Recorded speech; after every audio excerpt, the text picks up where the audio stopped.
मसीह के साथ एक होना सीरियल है उरू और पानी किताब का नाम है। जब पुटका का मुसन्नफ है, प्रोड्यूसर इमानुअल असलम, आवाज़ में शाहजाद शौकत और जो राइटर है वो हैं जब पुटका वंस अगेन। और यहाँ पर हम देख रहे हैं सफ़ा नंबर 43 यानी 43, और ये बैप्टाइज्ड इन द स्पिरिट उरू का बपतिस्मा का बकिया हिस्सा है। यहाँ हम देखते हैं कि सामरिया के ईमानदारों ने यीशु के नाम पर बपतिस्मा लेने के बावजूद अभी तक रूहुल कुद्स हासिल नहीं किया था। पेंतीकोस्त से पहले शागिर्दों की तरह ये ईमानदार भी खुदा के साथ रिश्ता में आज़ाद और बहाल हो चुके थे।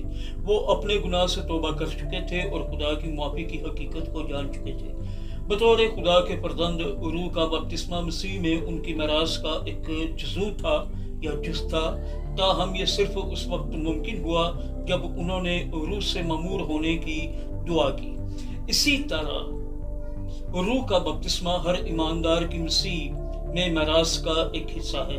हर कोई जो खुदा की फरमाबरदारी की ख्वाहिश और दिल रखता है वो रूहुल कुद्स का बपतिस्मा पा सकता है। चनाचे क्या इसका मतलब है कि हम सिर्फ उस वक्त रूह हासिल करते हैं जब रूह का बपतिस्मा पाते हैं?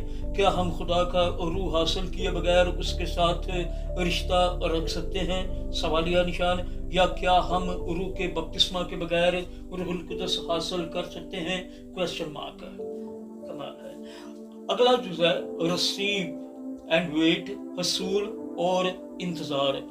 यूहन्ना की मार्फत लिखी गई अंजील है, 20 बाब है, 21 से 22वीं आयत तक खुदा के कलाम में यूं मरकूम है। यीशु ने फिर उनसे कहा, तुम्हारी सलामती हो। जिस तरह बाप ने मुझे भेजा उसी तरह मैं भी तुम्हें भेजता हूँ। ये कहकर उन पर फूंका और उनसे कहा, रूहुल कुद्स लो। खुदावंद के पाक कलाम के पढ़े सुन जाने पर उसकी बरकत नाज़िल हो। सब कहेगा आमीन। खुदावंद का शुक्र हो। यीशु ने अपने जी उठने के बाद अपने शागिर्दों पर फूंका और उनमें खुदा का रूह डाला, यानी मसीह के फजल और मोहब्बत के वसीला से शागिर्दों ने जिंदगी का दम हासिल किया। Wow, wonderful.